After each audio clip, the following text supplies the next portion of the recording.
문재인 대통령이 잠시 뒤 7개 부처 개각을 단행합니다. 박영선, 진영 의원이 각각 중소벤처기업부 행정안전부 장관 후보자로 입각하고 우상호 의원은 내년 총선을 위해서 제외됐습니다. 북한 동창리 미사일 발사장이 정상 가동 상태로 돌아간 것으로 보인다고 미국의 북한 전문 매체 38노스가 밝혔습니다. 미 전략국제문제연구소도 북한이 미사일 발사대와 엔진 시험대의 주요 부품을 복구했다고 분석했습니다. 트럼프 대통령은 동창리 발사장 복구 움직임과 관련해 이틀 연속 실망스럽다는 반응을 보였습니다. 미 국무부 관계자는 금강산 관광과 개성공단을 포함한 대북 제재를 계속 유지할 것이며 트럼프 대통령이 결정하면 제재는 강화될 것이라고 밝혔습니다. 지난달 우리나라의 경상수지는 27억 7천만 달러로 81개월째 흑자 행진을 이어갔지만 흑자 규모는 9개월 만에 가장 적은 것으로 집계됐습니다. 반도체 수출이 22%나 줄었고 중동과 중국 지역 수출도 부진했습니다. 대우조선해양의 최대 주주인 산업은행이 오늘 현대중공업의 대우조선 인수 문제를 최종 심의합니다. 안건은 가결될 것으로 보이지만 현대중공업과 대우조선 노조가 반대하고 있어서 남은 일정에 진통이 예상됩니다. 오늘은 전국이 일교차가 큰 맑은 날씨를 보이겠지만 서울을 제외한 중부 지역 곳곳의 미세먼지 농도가 나쁨 수준까지 올라가겠습니다. 주말인 내일은 제주와 남부, 일요일은 전국에 비가 내리겠습니다. 시청자 여러분 안녕하십니까? 3월 8일 금요일 뉴스앤 이슈 시작합니다. 2차 북미 정상회담 이후 북한이 동창리 미사일 발사장을 복구하고 있다는 분석에 이어서 정상 가동 상태에 달했다는 진단이 잇따라 나왔습니다. 트럼프 대통령은 이틀째 실망스럽다고 답했는데 아직은 신중한 기조를 이어가고 있습니다. 워싱턴에서 김희준 특파원의 보도입니다. 북한의 동창리 미사일 발사장을 촬영한 지난 2일과 6일의 위성 사진입니다. 나흘 만에 크레인은 치워졌고 엔진 시험대를 지지하는 구조물 재건도 진척됐습니다. 북한 전문 매체 38노스는 이처럼 동창리 미사일 발사대와 엔진 시험대 복구 공사가 빠르게 진행되면서 정상 가동 상태로 돌아간 것으로 분석했습니다. 미 전략국제문제연구소 CSIS도 같은 진단을 내놓았습니다. 특히 엔진 시험대와 궤도식 이동 구조물 등의 변화를 근거로 북한이 싱가포르 회담 뒤 서서히 해체해온 동창리 발사장을 다시 복원한 것으로 풀이했습니다. These were deliberate efforts by North Korea in response to the inconclusive results of the Hanoi summit to send a message to President Trump and the world. 트럼프 대통령은 이틀째 실망스럽다는 반응을 내놓았습니다.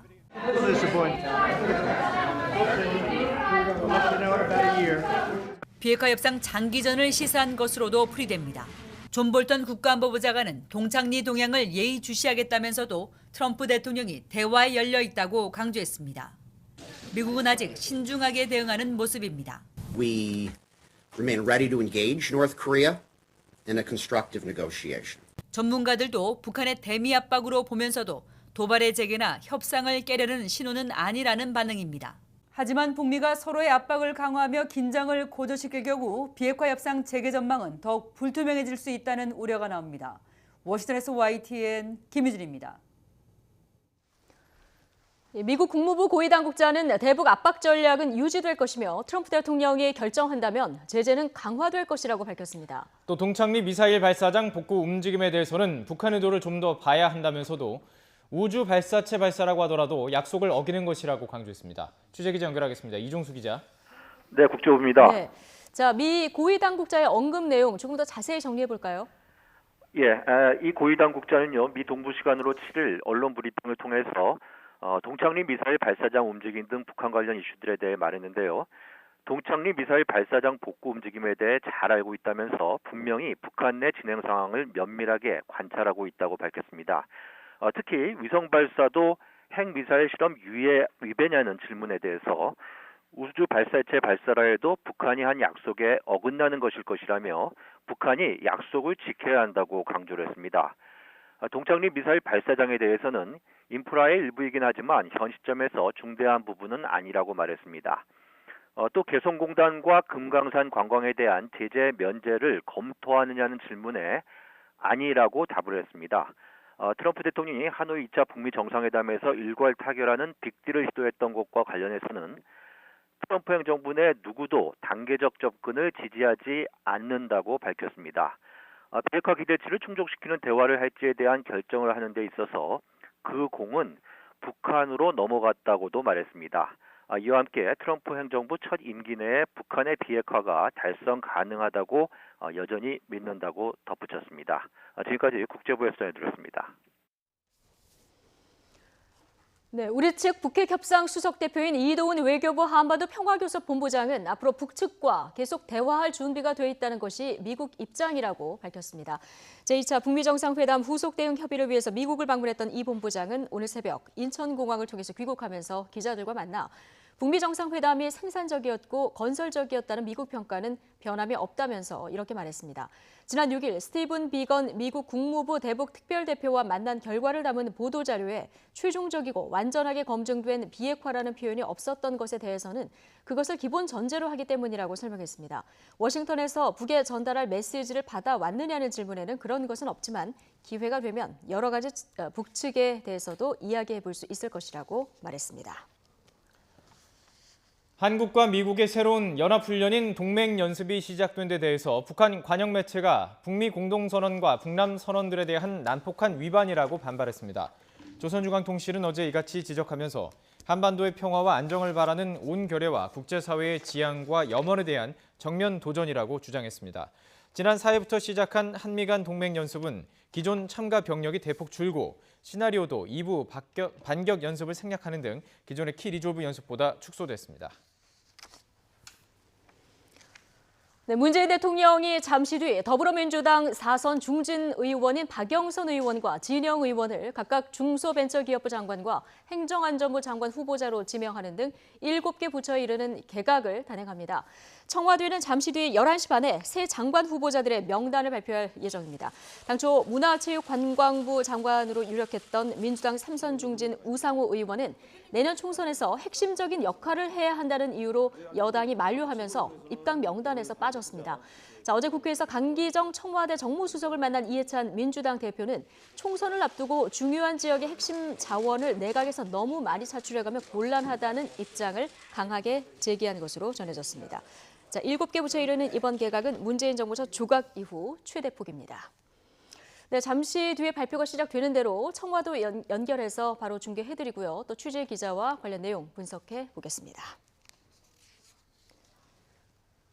항소심에서 보석으로 풀려난 이명박 전 대통령이 보석 조건을 잘 지키는지 점검하기 위한 회의가 매주 목요일마다 열립니다. 서울고등법원은 오늘 14일부터 매주 목요일마다 주심인 송영승 고법판사와 법원 사무관, 검사, 변호인, 경찰 관계자가 모여 회의를 개최한다고 밝혔습니다. 점검회의에서는 경찰 담당자가 이 전 대통령에 대한 주간 동향을 보고하고 변호인 측도 보석 조건 준수에 관한 의견을 개진하게 됩니다. 마약 범죄와 경찰 유착 의혹 등으로 수사를 받는 강남의 유명 클럽 버닝썬이 탈세를 계획한 정황이 포착돼 경찰이 확인에 나섰습니다.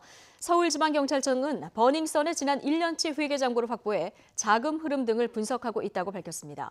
경찰은 버닝썬 직원들이 개인 계좌로 술값을 받은 뒤 다시 법인 계좌로 입금하거나 실제 가격보다 술값을 낮춰 적은 별도 메뉴판을 준비하는 등 탈세를 계획했는지 확인할 예정입니다.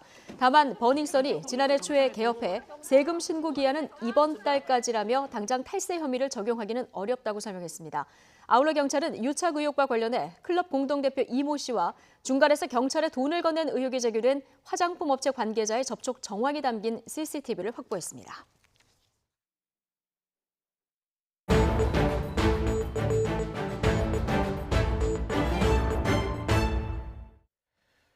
택시, 카풀, 사회적 대타협 기구가 장기간 진통 끝에 출퇴근 시간 카풀 서비스를 허용하기로 합의했습니다.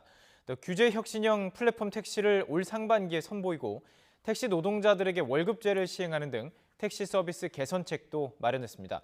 하지만 앞으로 적잖은 난관도 예상되고 있습니다. 취재기자 연결해서 자세한 내용 알아보죠. 박병환 기자.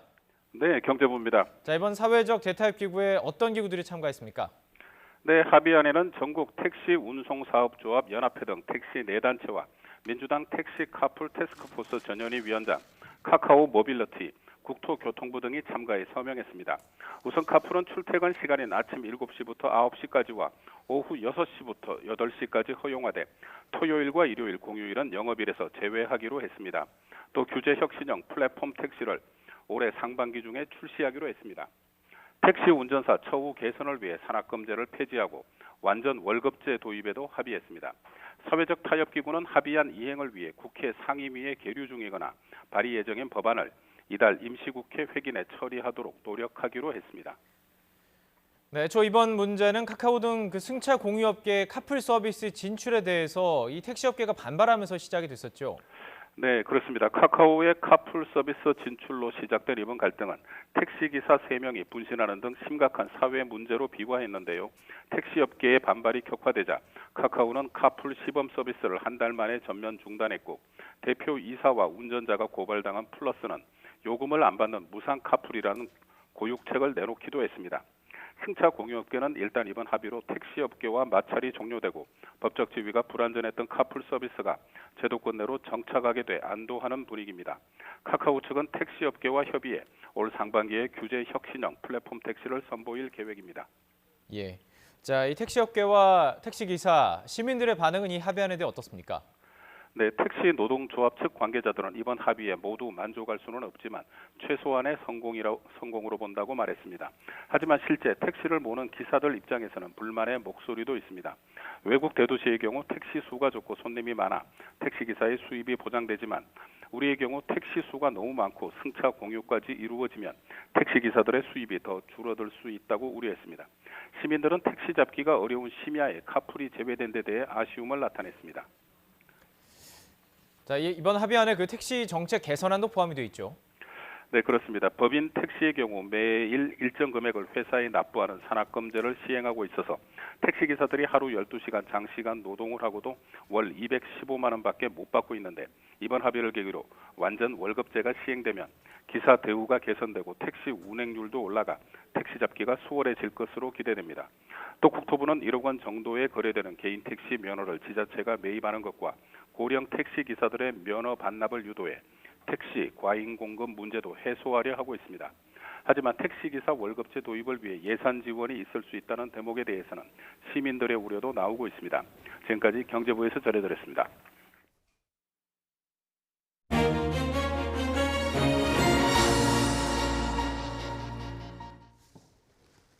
네, 이번 주 전국을 뒤엎은 이슈는 바로 이 미세먼지가 아닐까 싶습니다. 정부도 국회도 원인과 대책을 내놓느라 지금 분주한데요.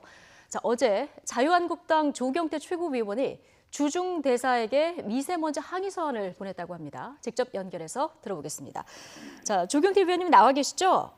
네, 안녕하십니까. 조경태 의원입니다. 예, 자, 지난번 경선에서 1등으로 최고위원에 당선이 되셨습니다. 늦었지만 축하드립니다.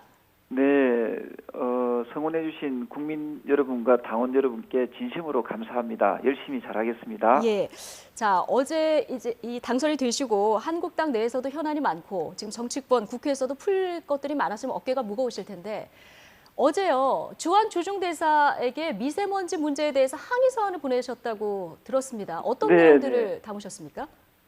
지금 제가 사진, 위성 사진도 같이 동봉해서 보냈거든요. 예, 그 내용에 보면은 오늘은 미세먼지가 훨씬 덜하지 않습니까? 예, 그 이유는 이제 북쪽에서 남쪽으로 부는 북풍의 영향에 의해서 미세먼지가 거의 이제 많이 이제 사그라진 거고요. 예, 보통 겨울철이나 봄철에는 북서풍이 붑니다. 서쪽에서 동쪽으로 불죠. 예.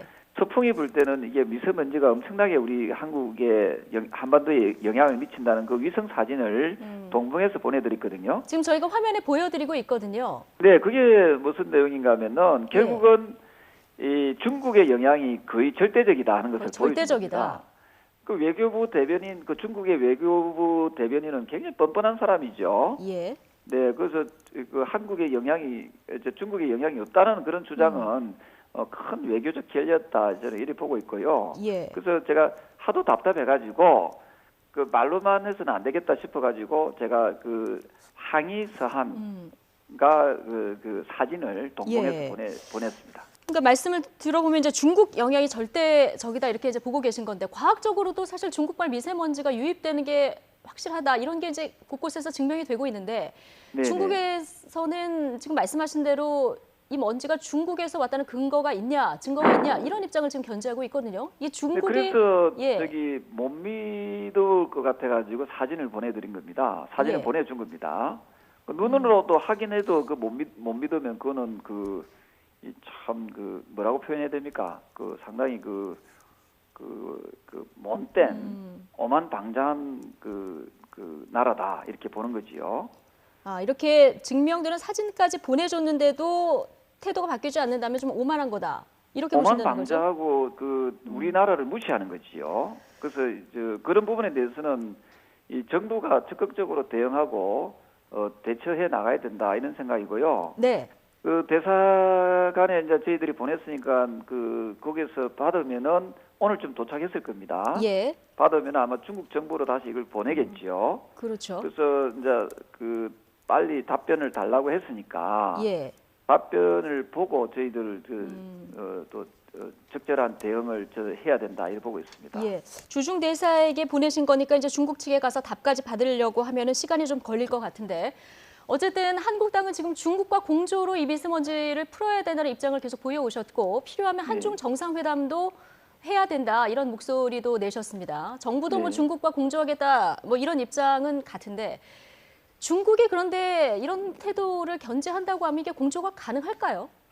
저는 지금 정부가 말을 하는 그런 가벼운 모습, 결코 가볍지는 않겠지만 네. 국민들이 느끼기에는 이런 어떤 모습의 어떤 이 발언 또는 중국에 대한 대응은 좀 너무 약하다 이런 생각을 하거든요. 예. 잘 아시다시피 지금 중국이 2018년 3월달 보도 자료에 의하면은 227개의 쓰레기 소각장을 좀 더 짓고 있거든요. 네. 그래서 그게 다 지어지면 약 470여 개가 중국의 동부 해안 쪽에 집중되게 됩니다. 동부 해안 쪽이라면은 우리나라에 직접적으로 영향을 줄 수 있는 위치겠네요. 그렇습니다. 그게 예. 제일 피해를 많이 입는 곳이 어디냐면은 바로 인천이거든요. 예. 인천 다음에 서울이지 않습니까? 그래서 지금 수도권이 미세먼지에 많이 휩쓸리고 있는 이유 중에 하나가 예. 동부 연안에 지금도 240여 개가 지금 쓰레기 소각장이 지금 가동 중에 있습니다. 예. 화력 발전소도 그렇고. 그래서 이 부분에 대해서 우리나라 정부 관계자와 중국의 정부 관계자가 이걸 빨리 조사를 해야 됩니다. 현장 예. 조사. 어느 정도 영향이 있는지 있을지. 그렇습니다. 현장 예. 조사해가지고 미흡한 매연이나 미세먼지를 많이 내뿜는 그런 공장이 있다면은 거기서 저감 장치를 하고 그래서 미세먼지가 최소화될 수 있도록 이런 게 적극적인 대응 방침이지. 예. 우리나라의 차량을 2부제하고 3부제하고 그거는 그냥 은발의 오줌누기 정도밖에 안 된다 하는 거지요. 아, 그러니까 지금 내부적으로 미세먼지에 대한 어제 환경부도 발표를 했습니다만은 여러 가지 국내에서 미세먼지를 줄일 수 있는 방안들이 나옵니다만은 이건 크게 중요하지 않고 지금 중국이 절대적이기 때문에 이 문제를 풀어야 된다 이렇게 보시는 거군요. 네, 왜냐하면은 지금 산청이라는 곳이 경남 산청에서도 저한테 하도 답답해서 연락이 오시는데요. 예. 경남 산청이라는 곳은 거기는 공장이 하나도 없어요. 지리산 줄기지 않습니까? 예. 거기도 미세먼지가 엄청나다는 겁니다. 그래서 우리나라에서 이게 자동차라든지 기타 화력 발전소에 의해서 물론 영향이 조금은 있겠지만 절대적인 영향은 좀 중국발이거든요. 예. 그래서 이 중국과의 이 환경 대기질 관련해서는요, 네. 이 전쟁을 선포해야 된다 이 생각을 합니다. 예, 알겠습니다. 예. 어쨌든 중국과 풀어갈 문제는 풀어가야 되고요. 국민들은 이 미세먼지 때문에 굉장히 답답하기 때문에 국회에서 또 이제 풀어야 될 문제들을 좀 신경 써서 풀어주시면 좋겠고요. 지금 어차피 연결이 됐으니까 이 질문 짧게 하나 드리겠습니다. 지금 5.18 망언 관련 의원 당내 징계 문제 잠깐 짚어볼 텐데요. 조 의원은 계속해서 이제 한국당이 변해야 산다. 첫 단추가 5.18이다. 이렇게 주장하고 계신데 지난번에 같은 최고위원회 당선인 김순례 의원하고 설전 이제 벌이시던데 조 의원님과 생각이 다른 중진 의원들이 꽤 많은 것 같아요. 글쎄요, 설전이라기보다는 의견들을 제시를 한 거고요. 그 예. 자리에서.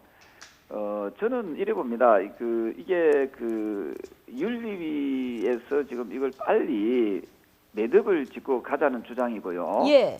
논란의 불씨를 계속 가져가는 것은 결코 우리 당에 도움이 되지 않을 것이다 이렇게 보고 있습니다. 예. 다만 이거하고 이제 우리 국민적 그 궁금증이 있는 그 5.18 가짜 유공자 부분 있잖아요. 네. 이 부분에 대해서는 왜 공개를 안 하는지 모르겠습니다. 아, 예, 그래서 가짜 유공자 부분에 대해서는 이 부분은 공개를 해야 된다 보시는 겁니까? 그리고 가짜 유공자가 많이 있다 이렇게 보시는 거예요? 아니 그러니까 이게 진짜인지 가짜인지 구분하려면은 그 유공자에 대해서 공적 조서가 나와야 되거든요. 네. 공개를 해야 됩니다. 그 누가 어떻게 해서 유공자가 됐고 사실 그 국가 유공자 되는 것은 가문의 영광이지 않습니까? 네. 그렇지 않습니까? 그러면은 그걸 공개 못할 이유가 없는 거지요. 그래서 제가 이 문제를 가지고 강주에도 제가 방문한 적이 있어요.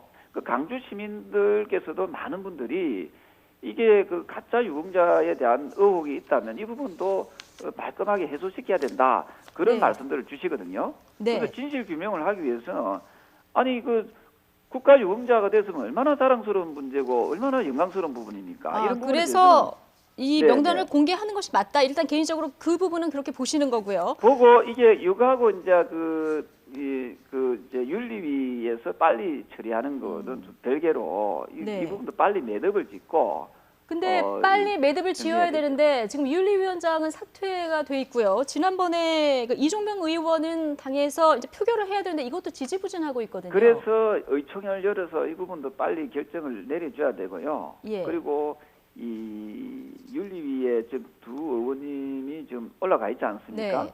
이게 이 뭡니까 전당대회 때문에 이게 잠깐 보류된 상태입니다. 아. 그래서 이 보류된 사항을 빨리 예. 진행시켜서 매듭을 짓고 가자 하는 것이 저희 주장이고요. 그 논란의 예. 불씨를 계속 가져가는 것이 과연 우리 당에 무슨 도움이 되겠습니까? 예, 어쨌든 빨리 매듭을 짓고 가자 이런 입장이시라는 거죠? 네네 그렇습니다. 예, 알겠습니다. 자, 오늘 말씀 여기까지 듣겠습니다. 조경태 자유한국당 최고위원이었습니다. 고맙습니다. 네 감사합니다.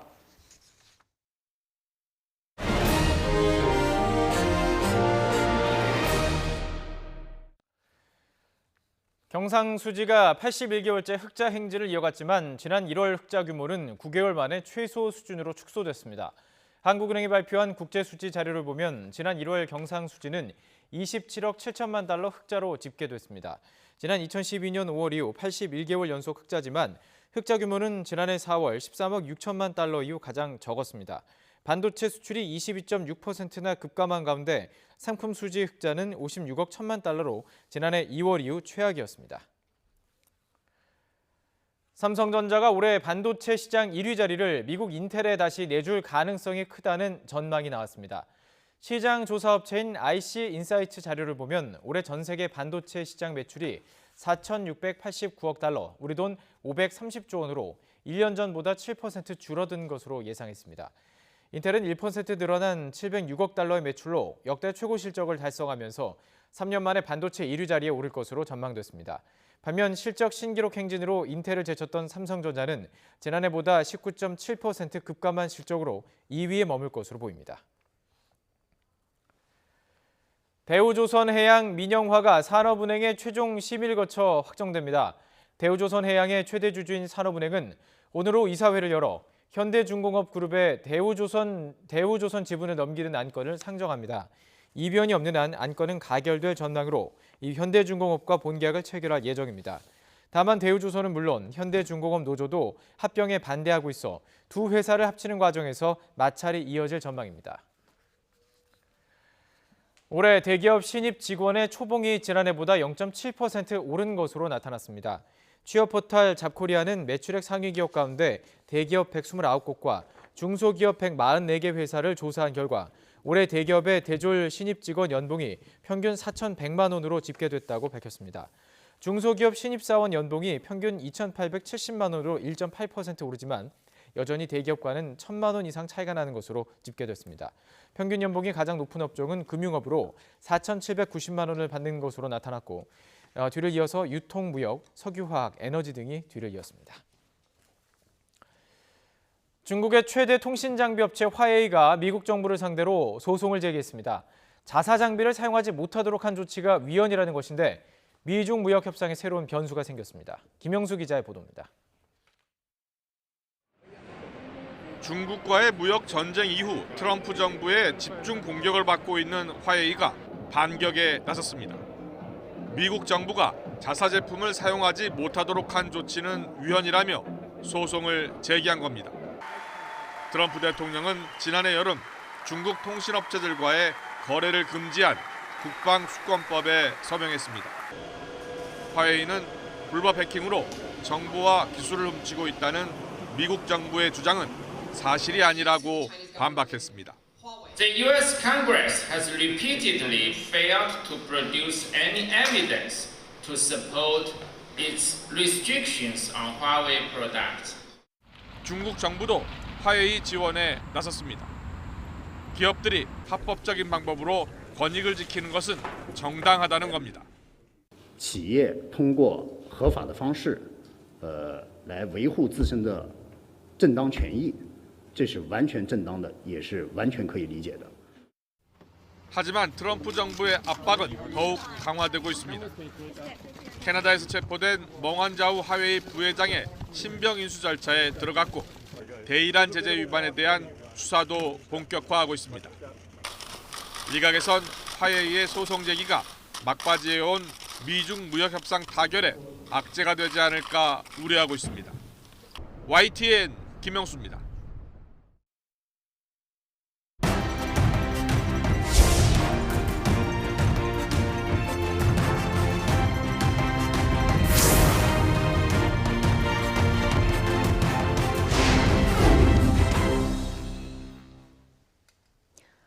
네, 문재인 대통령이 잠시 뒤에 민주당 4선 중진인 박영선 의원과 진영 의원을 장관 후보자로 지명하는 등 7개 부처에 이르는 개각을 단행합니다. 집권 3년 차를 맞는 문재인 정부의 임기 중반부를 책임질 새 내각의 진용이 모습을 드러내게 되는데요. 청와대 담당하는 신우 기자와 함께 이번 개각의 배경과 의미 짚어보도록 하겠습니다. 안녕하십니까? 네. 당초 원래 오늘 오후에 발표하기로 돼 있었었죠? 네, 어제 이제 저희가 개각 그 명단을 취재를 하면서 발표 시기도 이제 그 예민하게 취재를 했는데 네. 청와대 여권 관계자 모두 내일 오후, 그러니까 오늘 오후죠. 예. 오늘 오후에 발표할 거다. 뭐 구체적으로는 오후 2시 뭐 이런 시간도 나오고 그랬는데 어제 밤부터 이 개각 그 대상자, 그러니까 장관 후보자 명단들이 속속 나오기 시작했거든요. 네. 그래서 이미 보도가 모두들이 되고 있어서. 이미 보도들이 많이 나와서 그 오후까지 기다릴 필요가 없다 이런 판단을 청와대에 내린 것 같습니다. 그렇습니다. 이제 잠시 뒤면 발표가 될 것으로 보이는데요. 오늘 발표할 장관 후보자 모두 7명이죠? 네, 그렇습니다. 그 이 7명은 이제 4명은 지금 장관이 민주당 의원 출신이고요. 네. 그러니까 현역 예. 의원이고 그리고 겸임을 하고 있는 거죠? 그렇죠. 예. 그리고 3명은 지금 장관이 민주당 소속이거나 네. 출마한 적이 있거나 예. 아니면 출마 가능성이 있는 그런 이제 장관으로 분류가 되고 있습니다. 예. 그 지금 3개 정도는 출마 가능성이 있는 부처라고 네네. 하셨는데 이 부분이 이제 중소벤처기업부 네. 그리고 과학기술정보통신부 예. 또 한 곳이 어디입니까? 통일부입니다. 통일부 예. 조명규 장관도 그렇습니다. 가능성이 있는 겁니까? 본인은 출마할 생각이 없다 이렇게 이제 말을 하고 있는데 예. 그 이제 경기도 의정부 지역이 이제 유력하게 출마할 그 가능성이 높다는 이런 관측이 나오고 있는데 예. 문희상 국회의장이 이제 그 지역을 지금 그 맡고 있거든요. 그 네. 지역이 선거구인데 이 조명군 장관하고 아주 친분이 두텁다고 합니다. 형 동생하는 뭐 그러니까. 그런 사이라고 예. 하는데 그래서 이어받을 가능성도 크지 않냐 이런 관측들이 나오고 있죠. 예. 예. 그렇다면 총선을 위해서 내각에서 당으로 복귀할 수 있게 좀 배려하는 차원이다. 이번 개각의 의미 중에서 이제 중요한 부분이 이제 그 부분이라고 볼 수 있습니다. 예.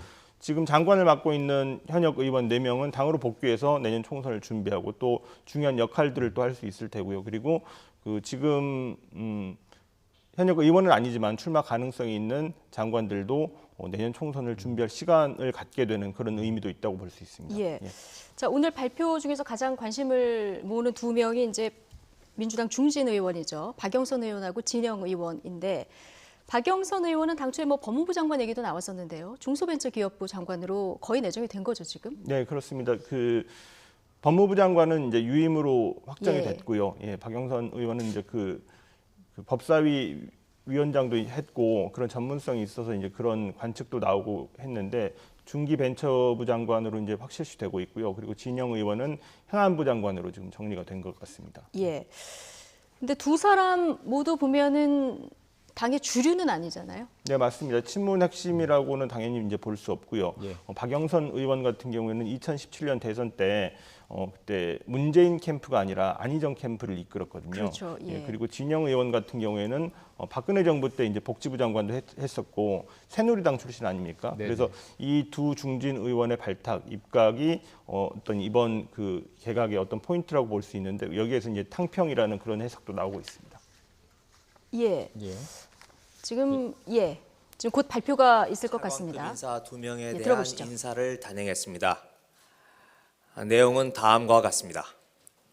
과학기술정보통신부 장관의 조동호 한국과학기술원 전기 및 전자공학부 교수, 통일부 장관의 김연철 통일연구원장, 행정안전부 장관의 진영 국회의원, 문화체육관광부 장관의 박양우 중앙대학교 예술대학원 예술경영학과 교수, 국토교통부 장관의 최정호 전 전라북도 정무부지사, 해양수산부 장관의 문성혁 세계해사대학 교수, 중소벤처기업부 장관의 박영선 국회의원입니다. 조동호 과학기술정보통신부 장관 후보자는 한국과학기술원 교수로 재직 중인 정보통신 분야 전문가입니다. 세계 최초로 와이브로 통신기술, 무선 충전 전기버스 등의 핵심 기술을 개발하고 상용화하는 등 탁월한 연구 역량과 성과로 정평이 나 있습니다. 교내 주요 보직을 역임하여 행정 경험도 겸비하고 있습니다. 부처의 당면 현안을 성공적으로 해결하고 4차 산업혁명 시대의 혁신 성장을 견인하고 과학기술 강국 달성에 기여할 것으로 기대합니다. 김연철 통일부 장관 후보자는 학계와 정책 현장 경험을 두루 갖춘 손꼽히는 남북관계 전문가로 남북 경협, 북핵 문제에 전문성과 식견을 보유하고 있습니다. 현 통일연구원장으로 정부 정책에 대한 이해도가 높고 조직관리 능력이 탁월합니다. 통일부의 주요 정책 과제를 차질 없이 이행하고 남북 공동선언을 속도감 있게 추진함으로써 새로운 평화협력 공동체 실현을 위한 신한반도 체제 구상을 적극적으로 구현해 나갈 적임자입니다. 진영 행정안전부 장관 후보자는 법조인 출신 4선 정치인입니다. 국회 안전행정위원회에서 위원장, 위원으로 수년간 활동해 행정안전 분야 정책과 행정안전부 조직에 대한 이해가 깊습니다. 합리적이고 통합적인 시각과 탁월한 정무감각, 이해관계 조정 능력을 겸비하고 있습니다. 대한민국 자치 분권과 균형 발전의 실질적 도약을 속도감 있게 추진하고 국가재난관리체계 혁신으로 모두가 안전한 나라, 다 함께 잘 사는 지역을 실현해 나갈 적임자입니다. 박양우 문화체육관광부 장관 후보자는 문화예술과 관광 분야를 두루 경험하고 차관까지 역임한 관료 출신입니다. 문화체육관광부의 조직과 업무 전반에 능통하며 빠른 상황 판단은 물론 뛰어난 정책 기획력과 업무 추진력으로 정평이 나 있습니다. 문화 콘텐츠 산업 경쟁력 강화, 체육계 정상화 등 복잡한 현안을 원만히 해결하고 문화비전 2030의 심화 발전을 통해 자유와 창의가 넘치는 문화국가 실현에 기여할 것으로 기대합니다. 최정호 국토교통부 장관 후보자는 국토교통부 주요 보직을 역임한 건설교통 분야 전문가입니다. 탁월한 업무 추진력과 업무에 대한 열정으로 널리 알려져 있으며 소통을 중시하는 외유 내강형 리더십으로 조직 안팎의 신망이 두텁습니다.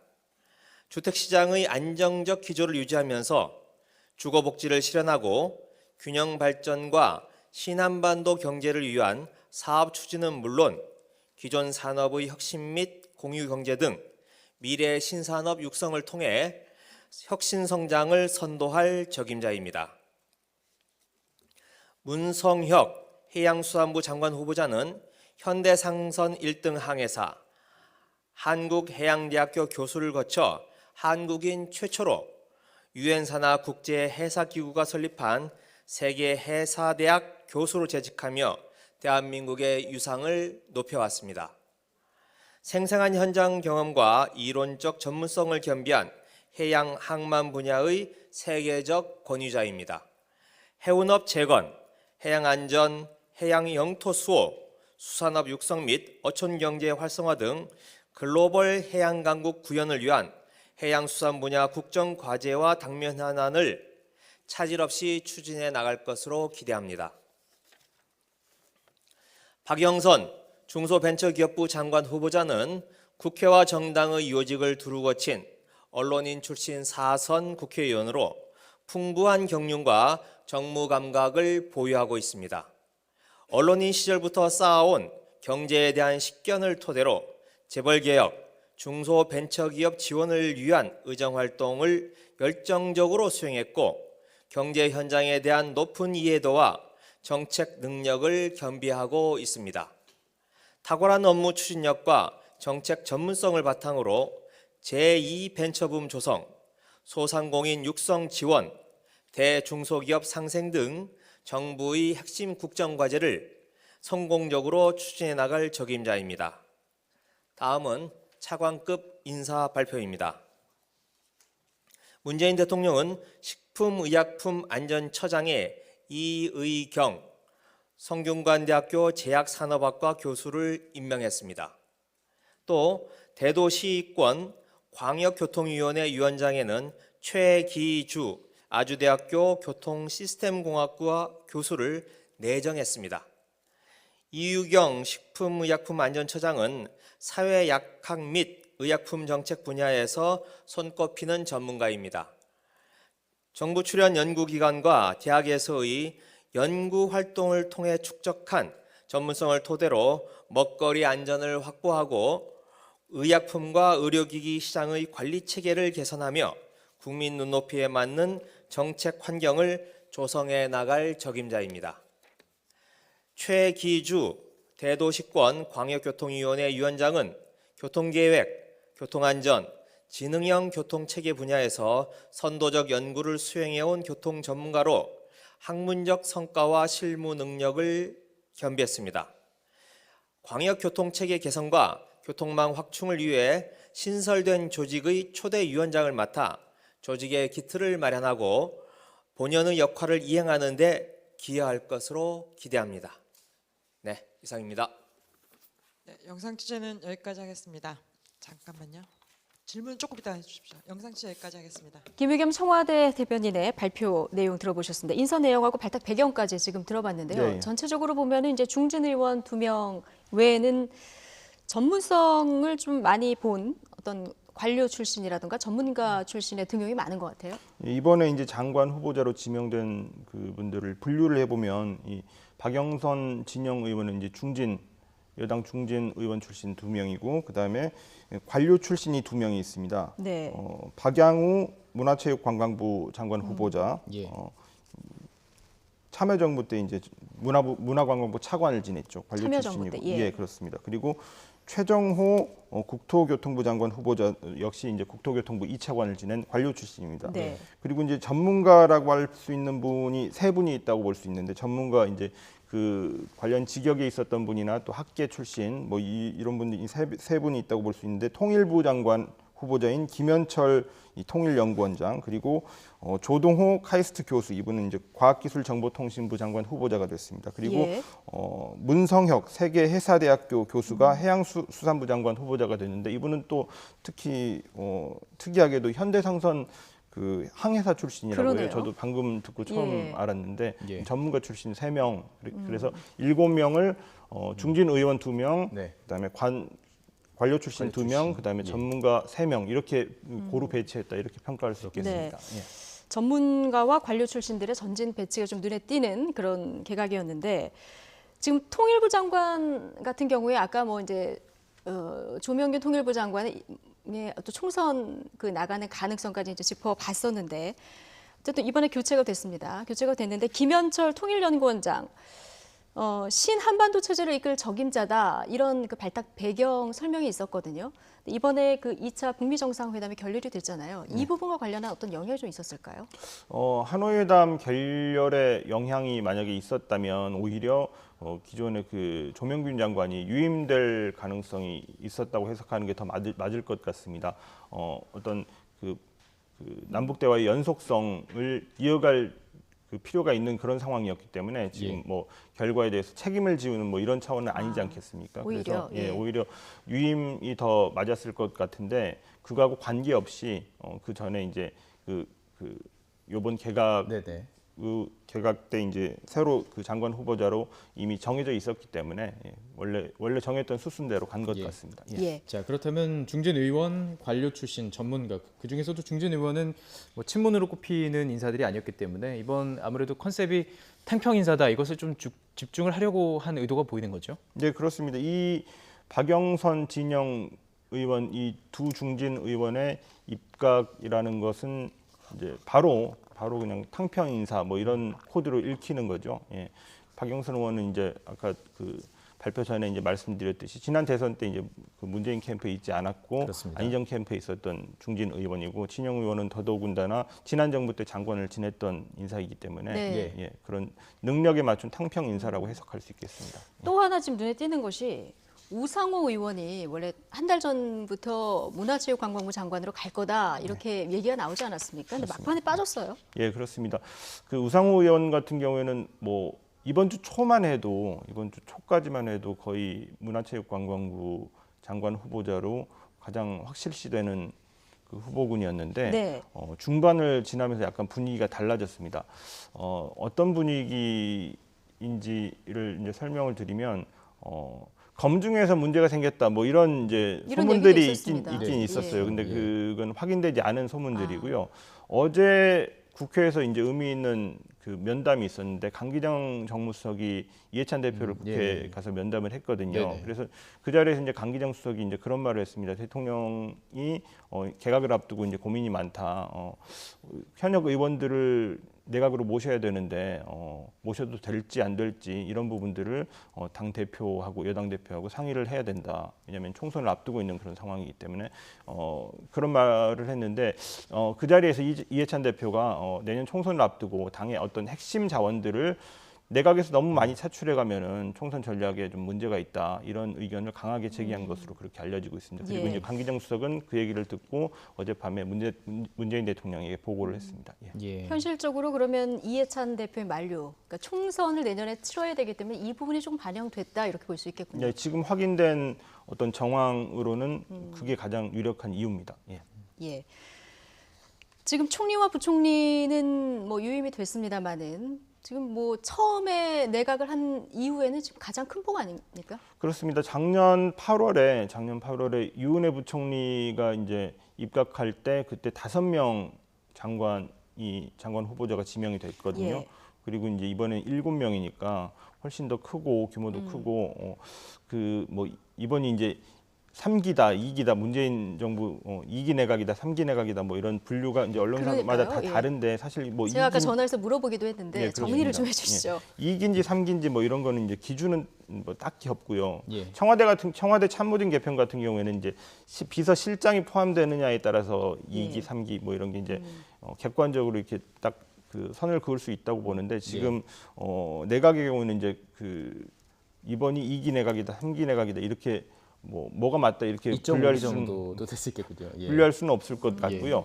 다만 이제 문재인 정부 3년 차를 지금 맡고 있지 않습니까? 그렇죠. 성과를 내야 되는 이런 시점입니다. 그렇죠. 그리고 더군다나 이제 지난해에 어떤 성과를 내지 못했다는 대통령 스스로의 평가도 있었고, 그리고 지금 현재 국내외적 상황을 보면 하노이 회담이 결렬되면서 사실 남북 대화 그리고 북미 대화 어쨌든 이 전체적인 비핵화 대화가 속도가 많이 나기는 지금 어려운 그런 상황이기 때문에 문재인 대통령도 경제나 내치 부분에 집중할 수밖에 없는 그런 상황입니다. 그래서 이 새로 장관 후보자로 지명된 이분들이 내각에서 눈에 보이는 국민들 눈에 보이는 성과, 물론 이제 경제도 있을 수 있고 경제도 있을 테고 일자리 분야, 그리고 지금 미세먼지 뭐 이런 분야도 있고, 지금 환경부 장관은 없지만 뭐 과학기술 분야도 또 연관이 다 돼 있기 때문에 행정안전부도 그렇고 연관이 다 돼 있기 때문에 내각 전체에서 이런 분야들에 대해서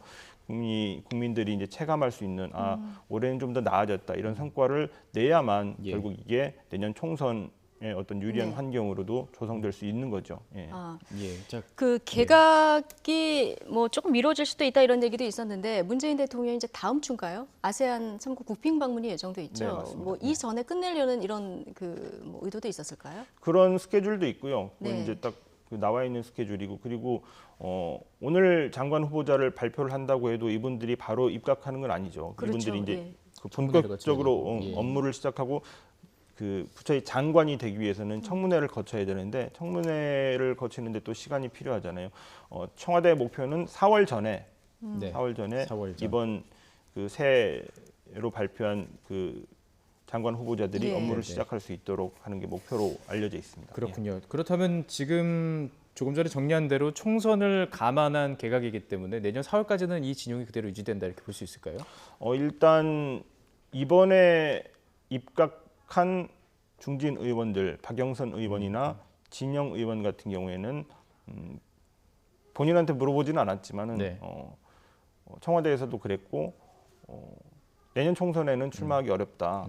이렇게 그러니까 본인이 불출마를 생각하고 입각한 내각에서 이제 일해보겠다, 장관으로서 역할을 해보겠다 이런 생각으로 이제 입각한다고 볼 수 있고요.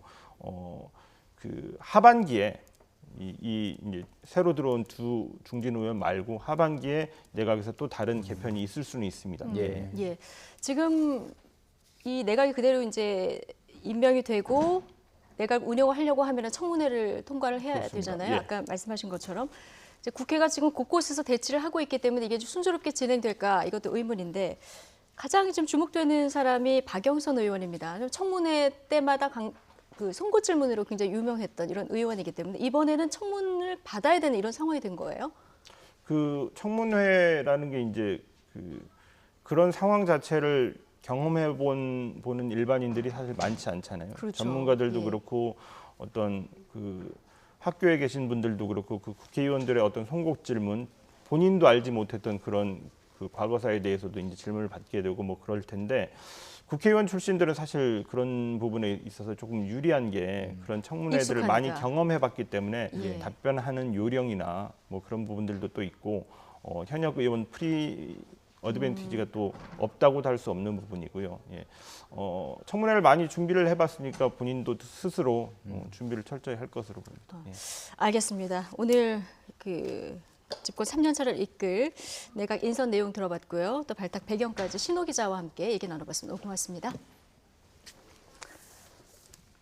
네, 문재인 정부 집권 3년차 이끌어갈 진영에 대해서 지금 청와대 출입하는 신호 기자와 분석을 해봤고요. 잠시 뒤 2부에서 이 이야기 포함해서 조금 전 나온 갤럽 여론조사 결과 등등 해서 정치권 핫이슈 평론가 두 분과 또 이야기 나눠보겠습니다.